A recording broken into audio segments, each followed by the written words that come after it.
Chers auditeurs, chères auditrices, chers frères et sœurs en Christ, depuis le début de cette semaine, nous sommes dans le temps de la Passion qui culmine avec ce dimanche qui est celui des Palmes et de la Passion de notre Seigneur Jésus-Christ.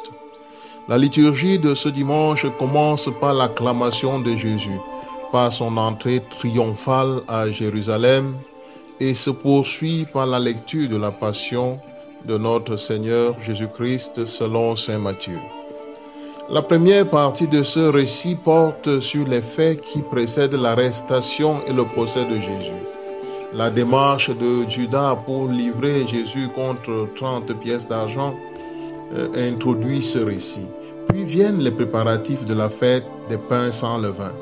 Les disciples trouve pour Jésus un lieu pour célébrer la Pâque. Vient ensuite le repas pascal qui est la première Eucharistie, l'unique Eucharistie dont nous faisons mémoire à chaque messe. Il la célèbre avec les 12 apôtres. Mais cette Eucharistie se vit sous fond de drame. Jésus annonce que Judas va le livrer.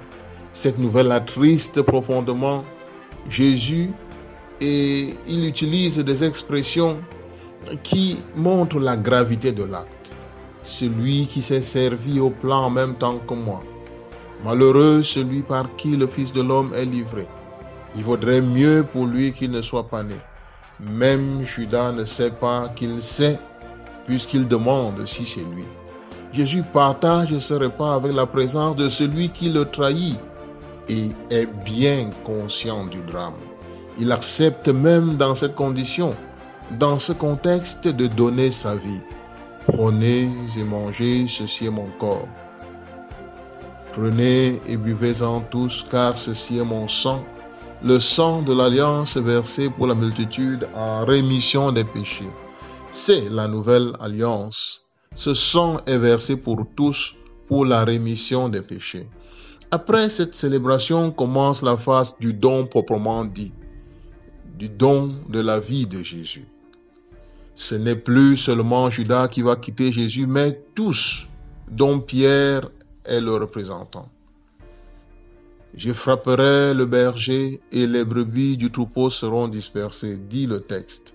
Jésus commence à vivre la solitude et sa prière se transforme en tristesse. Mon âme est triste à en mourir.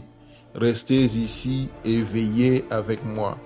La prière de Jésus est la suivante. Mon Père, s'il est possible que cette coupe passe loin de moi. Cependant, non pas comme moi je veux, mais comme tu veux. Les disciples ne résistent pas. Ils dorment et Matthieu le rappelle 2 fois, voire 3, avec insistance sur l'alourdissement de leurs yeux. À l'arrestation de Jésus, il garde le calme et refuse la violence. Il se livre aux mains de ceux qui viennent l'arrêter. Alors, tous les disciples l'abandonnèrent, dit le texte. Pendant le procès, Jésus ne dit presque plus rien, sauf quand il répond à la question du grand prêtre. Je t'adjure par le Dieu vivant de nous dire si c'est toi qui es le Christ, le Fils de Dieu. Et Jésus répond, c'est toi-même qui l'as dit. Réponse reprise d'ailleurs devant Pilate. Jésus intervient ensuite dans le récit seulement pour sa prière sur la croix. Mon Dieu, pourquoi m'as-tu abandonné? La mort de Jésus est décrite par des signes dignes de la fin du monde. Le rideau du sanctuaire se déchire de haut en bas.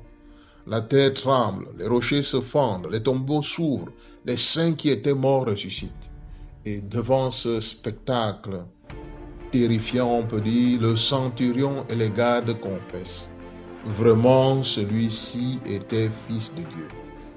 Voilà le message de foi que l'Évangile nous demande d'accueillir.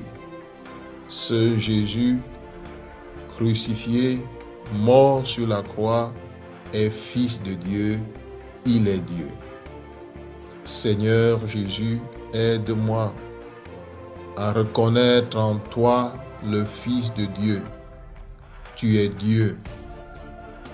Tu as connu la trahison, l'abandon de tes amis, l'humiliation, l'injustice, la souffrance et la mort sur la croix.